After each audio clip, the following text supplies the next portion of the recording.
বৌমা কি ব্যাপার, কি হয়েছে তোমার? ওঠো সূর্য, বড় বৌমা কি হইলো? তুমি এখানে কাজ করতেছো? তোমার এসব কাজ কে করতে বলছে? আফসানা, তুই এই বাড়ির কাজের মানুষ, তোর এই কাজ করার কথা। ছোট বৌমাকে এই কাজ কে করতে দিছে? তুই করতে দিছিস? না না ম্যাডাম, আমি তো ওনার কোনো কাজের কথা কই নাই। আমি তো বাইরে কাজ করতেছিলাম, আর এখানে কি হইতেছে না হইতেছে আমি এই বিষয়ে কিছুই জানি না।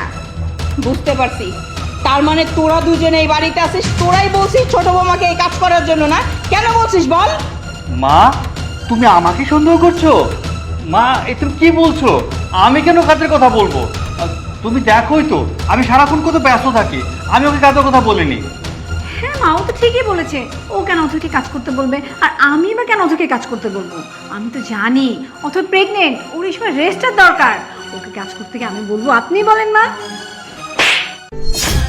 তোমাকে আমি খুব ভালো করে চিনি, তুমি আমাকে বলতেছো না ওর রেস্ট করার সময়? সেটা তুমি জানো? তুমি এই বাড়িতে বসে বসে খাচ্ছ, তোমার স্বামীকে নিয়ে সারাক্ষণ ঘরের ভিতরে থাকো, আর আমার ছোট ছেলে বিদেশের বাড়িতে কাজ করে, মাথার ঘাম পায়ে ফেলে রোজগার করে এই বাড়িতে টাকা পাঠায়, আর তার বউকে দিয়ে তুমি এগুলো করাচ্ছ। আমি কি কিছুই জানি না? এই মেয়েটা গর্ভবতী, তার একটা বাচ্চা হবে, সে এখন একটু রেস্টে থাকার সময়। এখন কি তার এই সমস্ত কাজ করার সময়? বলো। মা থামুন না, কি শুরু করলেন?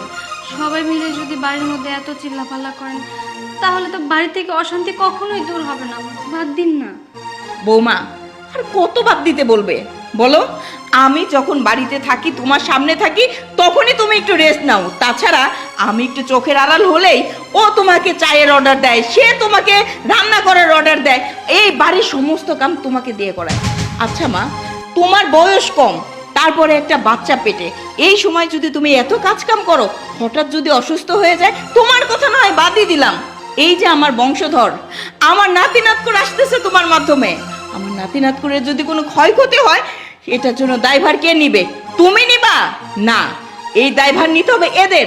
এই মা হইছিস, এতগুলো বছর হয়েছে এই বাড়ির বউ হয়েছিস, কোথায় একটা নাতি নাতকুর দিতে পারছিস? পারিস নাই। শুধু স্বামী স্ত্রী মিলে পারিস একটা জিনিসই কোটনামি করা, আর এই ছোট বউকে কিভাবে পরিশ্রম করাবি, কাজ করাবি, শুধু সেইগুলো করতে পারিস।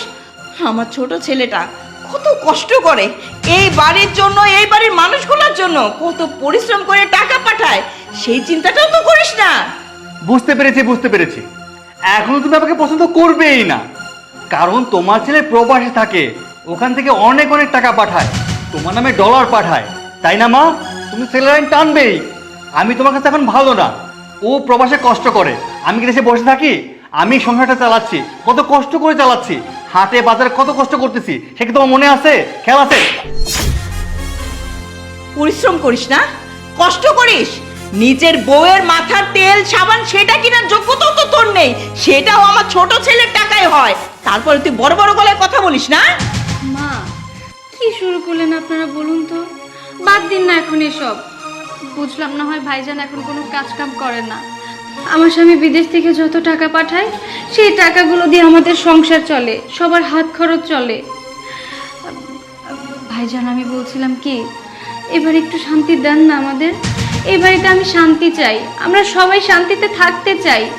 এই বাড়িতে বউ হয়ে আসার পর থেকেই দেখছি আপনারা দুজন আমাকে একদম দেখতে পারেন না। সব সময় আমাকে নিয়ে আপনারা একটা না একটা ঝামেলা তৈরি করতেই থাকেন। আচ্ছা, আমি না আপনার ছোট বোনের মতো? ভাবি, আমিও তো তোমার বোনের মতো, বলো আমি কি এমন ক্ষতি করেছি তোমাদের যে তোমরা আমার সাথে এমন করো? এই সময় আমার একটু রেস্টে থাকা দরকার, কিন্তু তোমাদের জন্য আমি সেটাও পারি না। তোমরা আমাকে যখন যে কাজ দাও, যে হুকুম দাও, আমি তা অক্ষরে অক্ষরে পালন করি। আমি মাকে কখনো এই কথা বলিও না যে তোমরা আমাকে সবসময় কাজ দিয়ে রাখো। আমি চাই আমার সংসারের কাজ টুকটাক করি, তাতে কি সমস্যা? তাতেও আমি তোমাদের কোনো মন পাই না। আমার স্বামী বিদেশ থেকে এত কষ্ট করে, মাথার ঘাম পায়ে ফেলে টাকা ইনকাম করে এখানে পাঠায়, কাদের জন্য? আমাদের প্রত্যেকটা মানুষের সুখের জন্য। আপনার তো এখন কোনো কাজ নেই, আমি আপনাকে কথা শোনাচ্ছি না, আপনি তো বসে বসেই খাচ্ছেন, আমার স্বামীর টাকা খাচ্ছেন। কই, আমি তো আপনাদের কখনো কথা শোনালাম না, আমি তো কখনো বলিনি আমার স্বামী টাকা পাঠাচ্ছে, সেই টাকা আপনারা খেতে পারবেন না, আপনারা তো বিলাসিতা করতে পারবেন না। আমি একবারও বলেছি সেই কথা? বলিনি। কারণ আমি চাই আমরা প্রত্যেকটা মানুষ যেন এক হয়ে থাকতে পারি। হয়তো বা আজকে আপনার কাজ নেই, কিন্তু 2 দিন পরে কাজ হতেও পারে। তাই বলে যে আপনাদের আমরা ফেলে দিব, এমন মন মানসিকতার মানুষ আমি না, আমার হাজবেন্ডও না, এবং আমার শাশুড়িও না।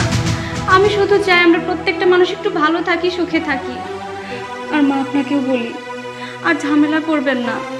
আমি শুধু আমার হাজবেন্ডের আসার অপেক্ষায় আছি। ও ভালো ভালো দেশে আসবে, আমার সন্তান এই পৃথিবীর আলো দেখবে। আমি চাই আমার সন্তান যেন তার বাবার মুখটা আগে দেখতে পারে, আমার স্বামী যেন তার সন্তানের মুখটা দেখতে পারে। আমি শুধু তোমাদের কাছে এইটুকুই চাই। প্লিজ এবারে আর কোনো অশান্তি এলো না, আমার আর এসব ভালো লাগে না। বৌমা হইছে, শোনো বড় বৌমা, এই বাড়িতে যদি থাকতে হয় তাহলে আজকের পরের থেকে এই সংসারের যত কাজ আছে তুমি করবে।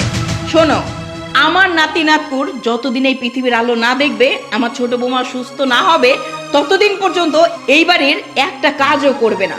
তোমরা দুজন মিলে সব কাজ করবে, কথাটা যেন মাথায় থাকে। চলো বৌমা।